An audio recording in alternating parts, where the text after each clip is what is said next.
안녕하세요. S버프입니다. 축구 토토 승무패 73회차 진행해 보도록 하겠습니다. 먼저 첫 번째 경기입니다.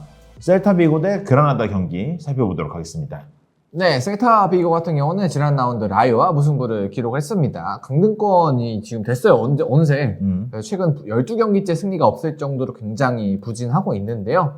그래도 정말 최근만 보자면은 무승부는 계속해서 만들고 있기에 좀 마무리 부분에서 좀 아쉽긴 한데, 그래도 아스파스가 지난 경기에는 교체로 좀 출장을 했거든요. 그래서 네. 선발로 이번 경기 만약에 복귀할 수 있다면은 공격력도 좀 좋아지지 않을까. 그래서 그러니까 좀 전반적으로 안 좋긴 하지만 최근엔 조금 올라온 모습인 셀타 비고라고 볼 수가 있겠습니다. 네, 그라나다 살펴보겠습니다. 네, 지난 라운드 그라나다는 빌바오와 무승부를 거두면서 큰 이변을 일으키게 됐는데요. 상대의 자책골 그리고 찬스 미스로 얻은 좀 승점이긴 하지만 그래도 연패를 끊었다는 것은 좀 많이 긍정적인 상황인 것 같습니다. 근데 최근 원정 경기만 보자면 4연패예요. 경기력이 좀 좋지가 않기 때문에 이번 경기에서도 좀 큰 기대를 하기는 어려운 그런 팀 상황이라고 할 수가 있겠습니다. 네, 그래서 두 팀 한번 정리해 보겠습니다.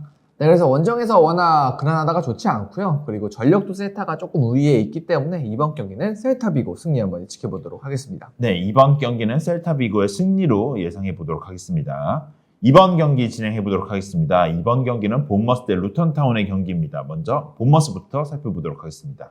네, 지난 라운드 본머스는 맨유 원정에서 깜짝 0대3 승리 거뒀었는데요. 네, 역습 퀄리티가 확실히 시즌 초반이랑은 다르게 최근 경기만 보자면 엄청나게 살아난 모습입니다. 네, 소랑케, 트레버니어 등 좀 공격수들의 폼이 많이 올라왔어요. 그리고 셰필드 같은 경우에 주도권을 내주는 셰필드 유나이티드 같이 주도권을 내주는 팀을 상대로도 좀 결과가 최근에 좋았었기 때문에 비슷하게 주도권을 내주는 루턴타운에게도 좀 좋은 경기력을 기대되는 그런 본머스인 것 같습니다. 네, 루턴타운 살펴보겠습니다.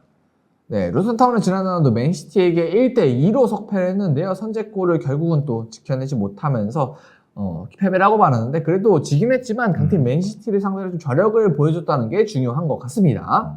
네, 다만 이번 경기는 좀 주전 미드필더의 나캄바 선수가 징계를 결정하기 때문에 확실히 전력 누수는 좀 있는 상황이죠. 네, 두 팀 정리해 보도록 하겠습니다. 네, 최근 또 본머스의 폼이 워낙 올라왔기 때문에 이번 경기는 본머스 승리 한번 예측해 보도록 하겠습니다. 네, 이번 경기는 본머스의 승리로 예상해 보도록 하겠습니다. 3번 경기 진행해 보도록 하겠습니다. 3번 경기는 첼시 대 셰필드 유나이티드입니다. 먼저 홈팀 첼시부터 살펴보도록 하겠습니다.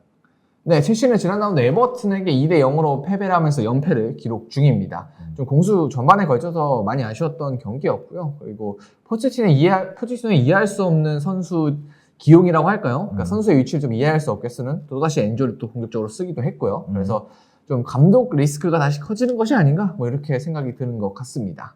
그리고 게다가 이날 지난 라운드 경기에서 리스 제임스, 오른쪽 수비죠.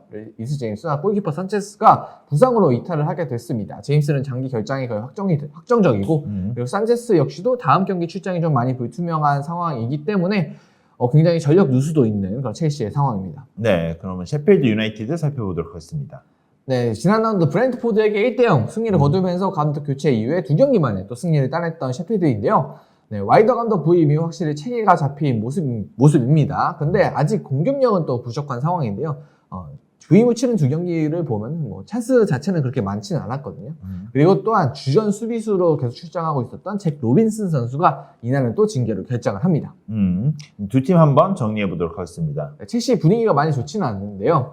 그래도 이번 경기 홈에서는 셰필드 정도 팀을 상대로는 좀 반드시 이겨야 한다는 위기감이 좀 있을 것 같고요. 그리고 셰필드에서 주전 수비 결정도 있기 때문에 이번 경기는 첼시 승리 한번 지켜보도록 하겠습니다. 네, 첼시의 승리로 예상해 보도록 하겠습니다.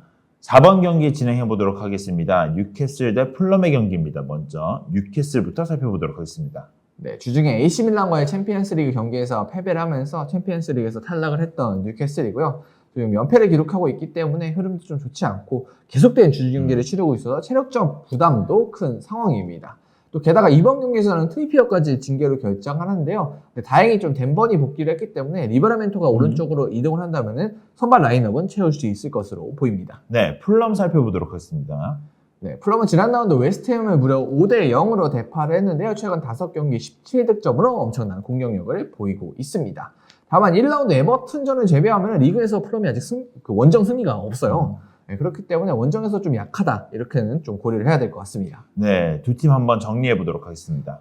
네, 뉴캐슬의 체력 변수가 크게 작용할 것 같은 경기입니다. 다만 풀럼이 원정에서 워낙 이번 시즌에 약한 모습을 보였기 때문에 좀 승리하기는 쉽지 않지 않을까.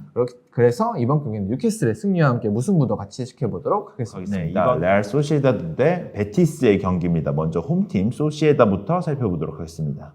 네, 주중 챔피언스리그 경기에서 주전에 가까운 라인업으로 무승부를 거두면서 조 1위로 16강 진출에 성공을 했던 소시에다드입니다. 네, 빈자리였던 공격수 자리를 사디크 선수가 최근에 잘 채워주고 있습니다. 그래서 뭐 더 이상 제로톱이 아닌 정상적인 원톱 운영이 가능해진 소시에다드입니다. 네, 원정팀 베티스 살펴보도록 하겠습니다. 네, 주중 유로파리그에서 주전에 가까운 라인업을 가동을 했는데요. 레인저스에게 패배를 하면서 컨퍼런스 리그로 아쉽게 떨어진 베티스입니다.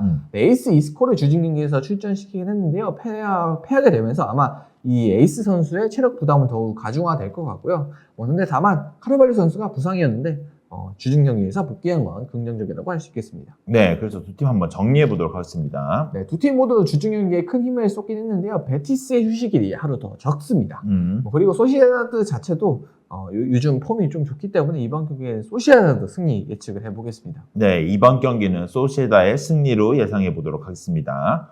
13번 경기 진행해 보도록 하겠습니다. 13번 경기는 리버풀 대 맨체스터 유나이티드의 경기입니다. 먼저 홈팀 리버풀부터 살펴보도록 하겠습니다. 네, 이번 주말에 있는 가장 큰 경기라고 할 수 있는 노스웨스트 더비인데요. 먼저 리버풀 같은 경우는 주중 유로파리그 경기를 치렀습니다. 근데 완전한 로테이션을 가동을 했어요. 리버풀 같은 경우는 이 경기의 결과와 상관없이 조 1위 진출을 확정지었기 때문에 아예 모하메드 살라 같은 경우는 명단에 들어있지는 않더라고요. 그래서 좀 로테이션을 돌리면서 좀 외로운 경기 운영을 한 리버풀이었고요. 지난 라운드를 좀 살펴보자면은 메갈리스터, 마팁이 부상으로 이탈했기 때문에 페리스전에서 후방 빌드 문제가 상당히 많이 보였습니다. 후반이 되자 아놀드를 중앙으로 옮기는 선택을 클롭 감독이 하기도 했는데요. 과연 아놀드가 이번에 그래서 선발로 중앙 이제 미드필더 나올지 이런 점도 주목을 해 봐야 될 것 같고요.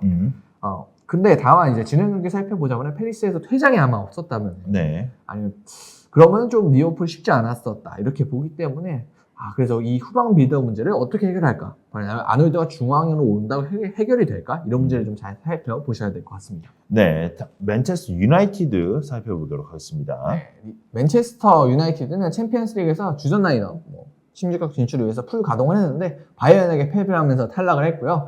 네, 이번 경기에서는 브루노 페르난데스가 징계, 그리고 마운트, 린던 레프, 레시포드, 마샬, 맥과이어가 부상으로 출전이 불투명한 상황입니다. 사실 맥과이어 같은 경우는 거의 출전이 어렵다고 보면 될 것 같고요. 마운트랑 같이.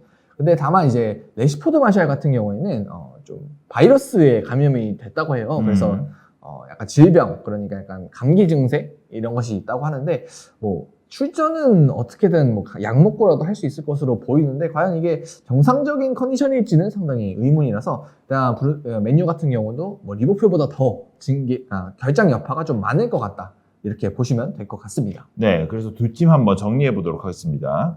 네, 두 팀 모두 결상 변수가 있긴 한데요. 맨유가 더 크다고 보고 있고요. 그리고 솔직히 리버풀이 지난 경기 흔들렸지만 맨유가 흔들리는 그 정도의 수준은 또 아니었기 때문에 이번 경기는 리버풀이 안필드에서 세기도 하고 리버풀의 승리 예상을 해보도록 하겠습니다. 네, 이번 경기는 리버풀의 승리로 정리해 보도록 하겠습니다.